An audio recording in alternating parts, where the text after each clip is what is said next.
Nos acompaña en el estudio Despierta Enrique Ochoa, el dirigente nacional del PRI. Muchísimas gracias por venir y muy buenos días. Carlos, muy buenos días. Lo primero que nada, por la elección en Estados Unidos. Gracias. Buen día. El dirigente nacional del PRI va a sufrir, va a emocionarse o va a festejar hoy. Bueno, vamos a estar muy pendientes durante todo el día y esperamos que todo el mundo participe de la manera más democrática y más atinada. Vamos a ver en qué termina la historia. A ver, por alusiones, ¿no? Ayer vino Ricardo Anaya, se refería a Enrique Ochoa, el dirigente nacional del PRI. El tema es la declaración 3 de 3 de Ricardo Anaya. Los temas son la fortuna de Ricardo Anaya, sus viajes a Atlanta, etcétera. Así es, Carlos. El día de ayer Ricardo Anaya lo sentí como muy perseguido, ¿no? Primero dijo que era el PRI, era yo el que estaba señalando todos estos bienes nuevos que tiene. Después dijo, a pregunta expresa tuya, pues que la verdad es que no sabía de dónde venían los ataques. Y luego hizo un reto de que se le presentaran sus contrastes. Y por eso vengo hoy. Porque la verdad es que no cuadran las propiedades que él declara con los activos que él tiene, con las cosas que ha declarado en su 3 de 3 y en su 3 de 3 Plus. De hecho, aparecen dos Ricardos Anaya. Por un lado, hay una persona que parece de clase media en sus declaraciones 3 de 3 y en su declaración 3 de 3 Plus, donde muestra que efectivamente sus hijos, su familia viven en Atlanta por un periodo de tiempo, y cuando se le pregunta en su declaración 3 de 3 Plus, cómo es que financia el hecho de que estén allá, su respuesta es: mi esposa recibe algunos apoyos de sus padres, quienes comparten el proyecto educativo de nuestros hijos. Esta declaración 3 de 3 Plus la presentó hace 6 semanas. Es decir, su respuesta a cómo pagaba por estar fuera de territorio nacional, pues era muy clara, ¿no? Sus padres sus suegros apoyaban el proyecto educativo de sus hijos. Pero cuando viene aquí a su programa, pues de repente le aparecen propiedades y cada vez que visita explica con más detalle cuál es su verdadero patrimonio, que dista mucho del patrimonio que declaró en su 3 de 3 y en su 3 de 3 Plus. Ahora nos enteramos, gracias a este programa, que es un multimillonario excéntrico que tiene bienes comerciales y un activo industrial por más de 53 millones de pesos, Carlos, que en ningún momento en su declaración 3 de 3 aparece como tal. No hay información en su 3 de 3 que verifica lo que les vino a decir aquí a su programa. De hecho, como que es tramposa la declaración, porque tiene múltiples oportunidades para decir en distintos espacios, pues que él no es propietario del 42% de una empresa, sino que su familia y con él, con otra empresa, tiene el 100% de la empresa. Aquí en la primera vez que vino a tocar el tema, te insistió mucho que él solamente tenía el 42% de una empresa que tiene ahora un activo de 53 millones de pesos. Y no ha podido aclarar de qué manera se compra una empresa con un activo que ahora vale 53 millones de pesos. Veamos a detalle cómo fue que él lo explicó. Él sostiene que él pidió un crédito hipotecario. Hay un crédito hipotecario que se registra en la 3 de 3. De 5 millones de pesos, poco más, en Banamex. Y en la 3 de 3 Plus aclara que ese crédito hipotecario es por una casa que tiene propiedad su esposa. Enrique, una pregunta. ¿Cómo pasas de 5 millones de pesos a tener un activo que vale 53 millones de pesos, que él mismo refirió aquí, pero que no aparece ni en la 3 de 3 Plus ni en la 3 de 3? Una pregunta que le hicimos aquí a Ricardo fue, ¿cómo le hace una persona que ha trabajado como funcionario público toda su vida para poder acumular esa fortuna? Me parece pertinente hacer la misma pregunta al presidente del PRI. ¿Cómo le hace el presidente del PRI, que también ha trabajado toda su vida en el sector público, para tener 3 propiedades, 50 taxis y obras de arte? ¿Cómo así? Es que yo empecé a trabajar antes en la parte privada que en el sector público. Mis activos son previos e independientes a mi vida como funcionario público y como político. Y eso sí está puntualmente acreditado, a diferencia de Ricardo Anaya, que no nos da su información en su 3 de 3, en mi 3 de 3 y en mi 3 de 3 Plus explico puntualmente mi patrimonio. Ahora bien, regresemos al tema del día. En la 3 de 3 de Ricardo Anaya no se aclara en ningún momento cómo tiene el recurso, precisamente porque no tiene actividad empresarial previa, para ahora ser un prominente empresario y un millonario excéntrico. Él lo que dice es lo heredé de mi abuela y lo heredé de mi madre. Mi abuela fue arquitecta, tiene incluso un edificio en Reforma con circuito interior, lo dijo aquí, etcétera. Es decir, lo que tengo es por herencia, es lo que dice Ricardo Anaya. Ahora, Carlos, vamos a tomar esa palabra como cierta y te digo que cada vez que viene Ricardo Anaya le aparecen más propiedades. Él declara que su abuela le heredó 2 casas. No están en su 3 de 3 ni en su 3 de 3 Plus. De nueva cuenta volvemos a enterarnos por el programa con ustedes de propiedades que en ningún momento aparecen en las declaraciones. ¿Por qué cada vez que viene a tus preguntas, a las preguntas de Enrique, a tus preguntas, Ana, aparecen nuevas propiedades sin explicación alguna empresarial y que no estaban reportadas ni en la 3 de 3 ni en la 3 de 3 Plus? ¿Ricardo Anaya es un corrupto? No, eso es lo que él tiene que venir a explicar.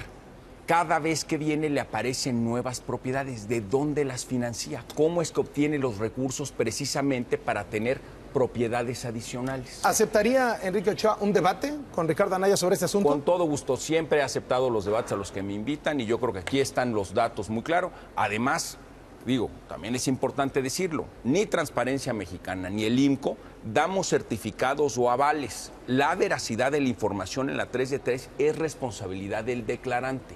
Esto surgió a raíz de que Ricardo Anaya vino a decir que ya le habían avalado la veracidad de su patrimonio. Eso no es cierto. Lo que dijo Ricardo Anaya es que está avalado, digamos, que no había habido omisiones ni en su 3 de 3 ni en su 3 de 3 Plus. Yo te diría una cosa, ahí creo que el IMCO y Transparencia Mexicana se precipitaron, los chamaquearon.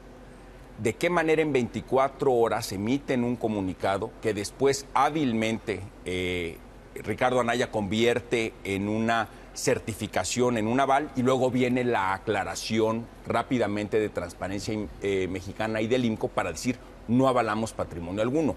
Pero quiero subrayar este punto. Lo que dicen ellos es, con base en el cuestionario que nosotros hacemos, él declaró lo que tenía que declarar.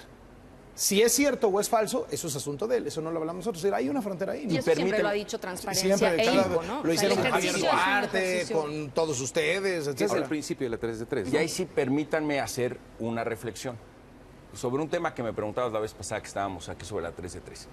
Si un formato como el de la 3 de 3 le sirve a Andrés Manuel López Obrador para ocultar la totalidad de su patrimonio al donárselo a sus hijos poco tiempo antes, pues ese formulario no nos sirve en esta etapa de transparencia y de rendición de cuentas, quizás.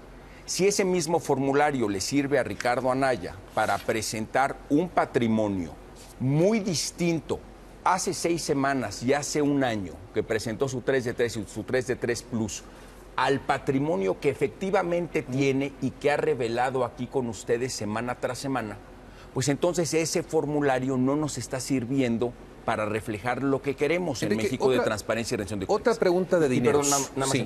Y lo que creo que es muy relevante hacia adelante es que reflexionemos si Andrés Manuel y Ricardo, teniendo la oportunidad de hacer declaraciones con las observaciones correspondientes, ¿por qué no lo hicieron con toda la veracidad con la que ahora, gracias a los medios de comunicación, nos enteramos todos los mexicanos de cuál es su efectivo patrimonio, Carlos? Porque aquí hay un punto bien importante, es este. Entre lo que Ricardo Anaya señaló en su oportunidad, donde tuvo ante los mexicanos la posibilidad de transparentar todo lo que aquí ha presentado con ustedes, no lo hizo. Lo que hizo fue presentarse como una persona de clase media que recibe apoyo de sus padres y de sus suegros, y ahora sabemos que es un multimillonario excéntrico que tiene múltiples propiedades en distintos espacios y que además acaba de vender, a partir de una hipoteca de 5 millones de pesos, un bien por 53 millones de pesos. A ver, Enrique, déjame preguntarte. Allá aclaró que había que pagar impuestos, había que pagar el crédito, en fin, no estamos hablando de que Y si tú ves que es 5 millones de hipoteca sobre una cantidad de 53 menos impuestos, queda un amplio margen. Y te pregunto, ¿cómo pasa de hacer una inversión de 5 millones en una hipoteca a tener un bien que vende en el mercado a 53 millones? A ver, Enrique, no vale la pena preguntar por qué subió tanto de valor. Ochoa, con el 1.200.000 pesos que recibiste de CFE como liquidación después de que renuncias, ¿lo regresaste a CFE o te lo quedaste? Es un finiquito que yo recibí conforme a la normatividad. A pesar de que 15 renunciaste. años. 2 años Sí. y medio de Ahora, trabajo. es que la normatividad de la Comisión Federal de Electricidad marca una separación. Esto lo hace, y esto es importante aclararlo, la institución cuando yo ya no soy director.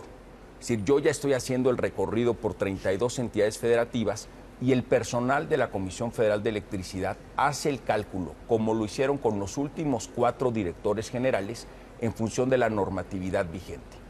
Esa normatividad es la que arroja, con los cálculos actualmente establecidos en la norma, por los días que trabajé en la empresa, un finiquito.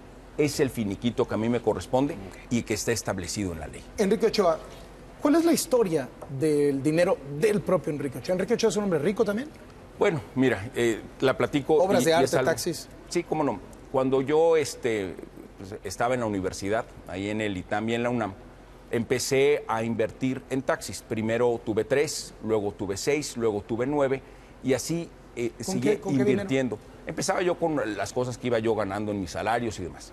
Pero el monto donde yo paso al siguiente nivel en la inversión de los taxis viene del 98 en adelante, porque ahí fallece mi papá.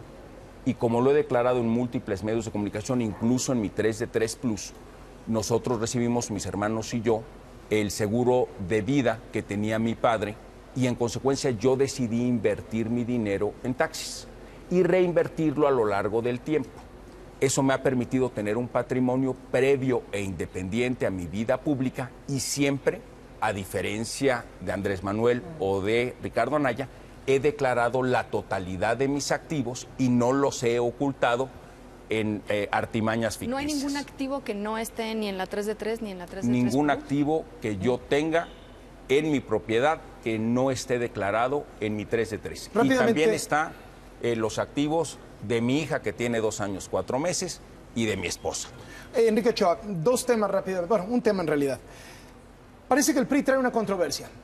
Tienen que mañana definirse en comisiones sobre la ley de matrimonios igualitarios. Por un lado tienen la iniciativa que presenta el presidente Peña Nieto y el dictamen, dicen, no trae ni una coma de diferencia. Textual, lo quieren votar. Pero por otro lado traen la presión de muchos gobernadores que dicen, perdimos las elecciones en varios estados en junio por que el presidente presentó esta iniciativa de matrimonios igualitarios porque son estados conservadores, etcétera, etcétera. ¿Cómo va a votar el PRI mañana? Es un dilema distinto, perdóname, Carlos, que te diga. Por un lado, por supuesto que hay derechos que defender y que ha señalado ya el Poder Judicial, y por otro lado, la Corte Interamericana de Derechos Humanos ya ha hecho pronunciamientos al respecto. Por otro lado, también es un tema, como muchos temas de esta naturaleza, que han dividido a la sociedad. No es una cuestión de presión política de distintos funcionarios, es una cuestión que tiene que ver. Seguimos valorando cuáles son los 2 elementos que están. ¿Van a votar todos juntos? Y lo que estamos buscando es generar un elemento de unidad nacional. Eso es lo que vamos a tener una posición. Así es. Y una cuestión de unidad nacional entre los mexicanos, porque el tema ha generado divisiones y tenemos que darle la pronosticar. espalda a la iniciativa del presidente Peña? Bueno, sí, el presidente de la República ha mandado múltiples iniciativas y el Congreso de la Unión tiene la responsabilidad de analizarlas, discutirlas, modificarlas o, en su caso, rechazarlas.